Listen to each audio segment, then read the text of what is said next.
Ya, reka nizere ko umeze neza cyane. Ni Kigali The Twilight Talks Entertainment, ni amakuru y'ibyamamare nk'uko bisanzwe, nk'uko mubizi tubagezaho amakuru aba agiye atandukanye, cyane cyane abari kugenda avugwa hirya no hino mu byamamare bya hano mu Rwanda, dore ko aribyo akenshi tuba tugenda tugarukaho.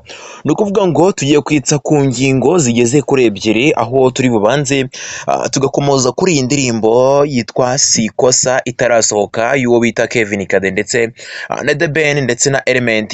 Ubu ngubu biri kugenda bivugwa cyane ko iyi ndirimbo ifite ibintu byinshi bitarasobanuka neza kuri yo, kandi bikaba biri no kuyidindiza kuba yasohoka. Noneho twitse no ku ngingo ya Kenny Sol ndetse n'uwo bita DJ Neptune, aho batangaje indirimbo kabisa yitwa No One. So naragutindira rero, reka twitse cyane kuri iyi ngingo ya Sikosa, indirimbo kabisa aho byaje kumvikana ko ari indirimbo nziza irimo abasore batatu, uwo bita Kevin Kade ndetse na The Ben ndetse na Element, aho byavuzwe ko iyi ndirimbo kubera ukuntu yari nziza cyane yari guhita iba indirimbo y'umwaka. Reka mvuge gutya, yari guhita iba indirimbo y'umwaka bitewe n'uko babashije kuyumva, nyine bahise bashyiraho akadomo bemeza ko iyi ndirimbo kabisa ishobora kuzaba indirimbo y'ibihe byose mu Rwanda twigeze, ariko kuri ubu ngubu ntabwo igisohotse nk'uko byari biteganyijwe. Ni ukuvuga ngo Kevin Kade yagize gutya,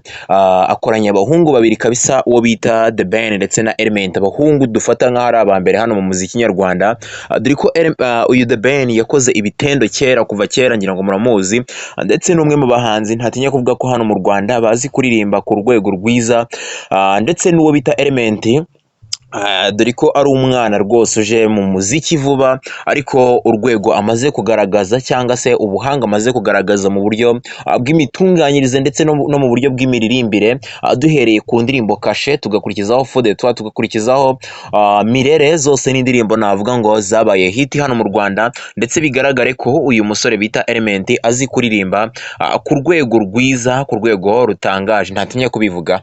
Ndetse n'uwo bita Kevin Kade nawe tutamusize, nawe agaragaza ubuhanga budasanzwe. So rero yagize gutya, ahita bakuranya bose aba vocalist nk'uko nshobora kubona bivuga, dore ko uyu bita Kevin Kade afite ijwi ridasanzwe, byagera kuri The Ben bikaba ibindi, noneho Element yazanamo nawe udukoryo twe bikaba ibindi, indirimbo ikaba iy'umwaka. So rero hagati aho ngaho iyi ndirimbo yaratangajwe, ndetse binyura kuri platform za bombi. Uwo bita Element yarayipostinze, uwo bita Kevin Kade yarayipostinze, uwo bita The Ben nawe sinakubwira yarapostinze. Ariko ikibabaje ni uko iyi ndirimbo biri kugenda binuganurwa ko itari busohoke vuba, bitewe n'uko hari ibintu byinshi bitarasobanuka. So ibyo rero nibyo tugiye kugarukaho, ndetse nabyo tugiye kurebera hamwe muri rusange, turebe ese ni iki kiri gutuma idindira. So ni ukuvuga ngo ku munsi w'ejo hagiye hanze ibintu bimeze nk'ibihuha, nsa nk'ubikubwiraho ku muntu utarabonye ku kiganiro twakoze. Ni ikiganiro wajya munsi kabisa ukareba ku kiganiro gifite fishi isa nk'imeze gutya, nk'iyi ngiyi kabisa. Ni ikiganiro kitaramara umunsi kuri YouTube channel yanyu ya Kigali The Twilight Talks Entertainment, uze kujya munsi gatoya uri buze kukibona, aho nagiye nkubwira byinshi ndetse nifashishije n'uwo bita Dumba. Tugenda tubikubwiraho nkubwira ukuntu iyi ndirimbo uwo bita Coach Gael asa nkaho yayitambitse, atari gushaka ko isohoka Element ayirimo, bitewe n'uko ari we manager wa Element. So ni ukuvuga ngo no mu majwi yagiye hanze nimugoroba cyangwa se mu kiganiro uwo bita The Cat Babarawo yagiranye n'abanyamakuru bagiye batandukanye, harimo nk'uwo bita DJ Brian, ndetse n'uwo bita Godfather ugukoresha cyane cyane Twitter, bakoze ikiganiro kirambuye ndetse baranabisesengura babivugaho cyane, ndetse bavuga ukuntu Coach Gael asa nk'uri kwitambika iyi ndirimbo, bitewe n'uko basa nkaho bagize ubwoba bw'iya Bruce Melody. Ngo bakimara kuyumva iyi ndirimbo bumvishe ifite uburyohe budasanzwe, bumva ni indirimbo idasanzwe, bitewe n'uko Soweto cyangwa se iyo bita Sowe itaramara igihe, kandi byaragaragaye ko ngo iyi ndirimbo bita Sowe ngo isa nkaho yabaye flop. So dore ko kuri ubu ngubu imaze kugira 1,600,000 maybe nibwo meruka ifite 1,600,000. Rero bikaba bivugwa ko iyi ndirimbo yitwa si ikosa ubwo yari guhita ijya hanze, ngo yari guhita igira na miliyoni mu minsi itatu gusa, mu minsi itatu yonyine ngo yari ihagije kugira ngo ibe yagize miliyoni, cyangwa se no hasi yayo gusa, ngo iminsi itatu ntabwo yari kuyirenza, bitewe n'uko iyi ndirimbo si ikosa ngo yari indirimbo nziza bya hatari, byakongera nyine byajyamo ijwi rya Element nyine bikaba ibindi bindi, nyine yari indirimbo nziza nk'uko twagiye tumenya Fou de Toi yari irimo nayo indirimbo y'abahanga, noneho ubu ngubu harimo abahanga barenze abari muri Fou de Toi, niko nabivuga, kuko ntabwo wafata The Ben ngo umugereranye na Bruce Melody nk'uko mukunda kubikora. The Ben ararenze ku rwego rwe, ndetse n'uwo bita Kevin Kade wenda twavuga ko yaba asimbuye Roskana muri Fou de Toi, kandi Kevin Kade turabibona ko arenze bya hatari. So rero wahita wibaza rero iyi ndirimbo uyigereranyije na Fou de Toi, wahita wumva nyine urwego iyi ndirimbo yaba iriho, kandi Fou de Toi rwose kuri ubu ngubu nayo yabaye imwe mu ndirimbo ziri very hit cyane ku ruhande rwa muzika nyarwanda, ndetse zabaye na international ntatinya kubivuga. So rero bikubitiranyeje ko iyi ndirimbo nyine n'ubundi ya si ikosa yari indirimbo nziza bya hatari.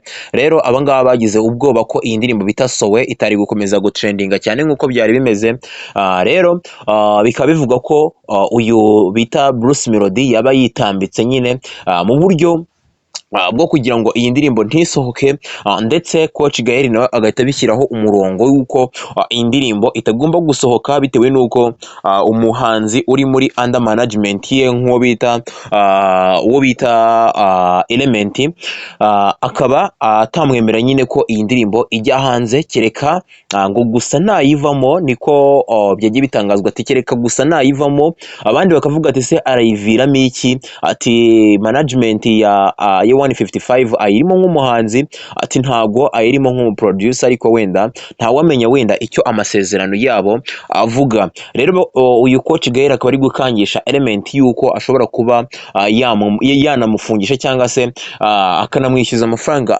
menshi cyane.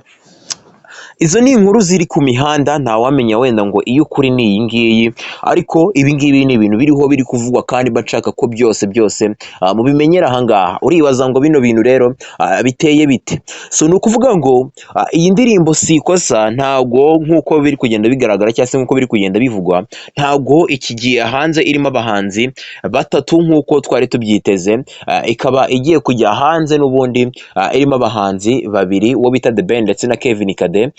Abantu bakavuga ati se Element warayiviramo iki, noneho wenda ntawamenya icyo amasezerano yaba ngaba nyine avuga muri 155, ariko burya guys, wenda ushobora kuvuga bino bintu n'ubundi bitewe n'amarangamutima yawe, ariko wenda utazi icyo 155 iteganya kuri Element, ariko na Element nawe ashyize mu bwenge, aretse kwishinga amagambo y'abantu ko bamubwira, atirengagije ko 155 ariho hantu ahahira, ashobora kumva wenda ibyo bari kumusaba akaba yabikora, bitewe n'uko n'ubwumvikane nyine afitanye cyangwa se n'inyungu wenda akura muri 155.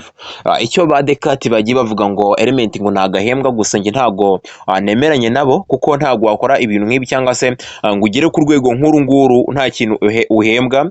Arahembwa, yega arahembwa, wenda bashobora kuba bashyizemo imihari n'imijinya yabo, ariko uyu Element muri 155 arahembwa, kandi amakuru ahari nuko anahembwa neza amafaranga menshi. So rero ntabwo watinya kuvuga ko Element nyine n'ubundi ari umuhanga, kandi iyi ndirimbo niyo atayigaragaramo yaba bikoze ku rwego rw'inyungu ze, kugira ngo akomeze yirengere, kwa kundi bajya bavuga ngo reka mbeho uyu munsi, ati ntawamenya nyine wenda aho umuntu bwira ageze, wasanga wenda ayariyo mahirwe n'ubundi wenda yaba abonye yo kugira ngo akomeze yinjiza amafaranga menshi muri 155, wenda ntawamenya, bitewe n'uko wenda n'ibindi bashobora kuba bamugomba kugira ngo ave muri iyo ndirimbo, kuko ntabwo ntekereza ko indirimbo yajya kujya kuri afishi gutyo ngo bakoranye indirimbo wenda management ye itanabizi.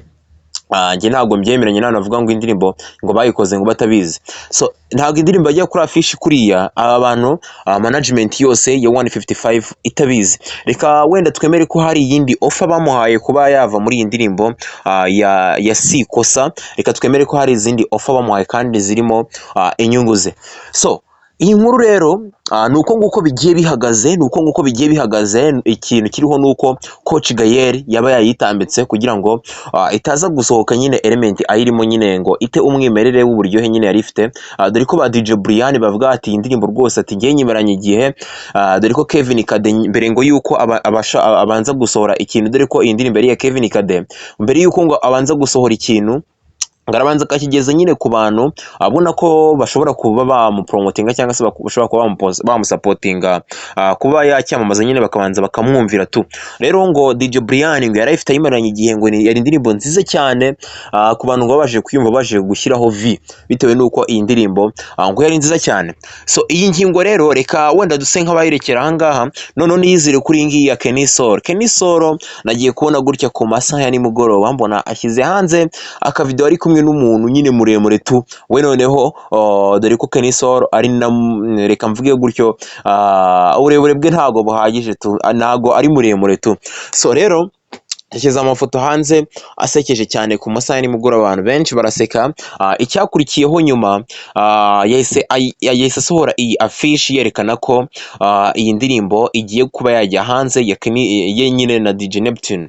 Guys, aba bantu baba barenze uwo bita DJ Neptune, ndetse ni umwe mu bantu bakomeye hariya mu gihugu cya Nigeria, ni umwe mu ba DJ nyine barenze ndetse bakora n'ibintu birenze tu. Rero uyu Kenny Solo gukorana na DJ Neptune ni indi ntambwe irenze bya hatari.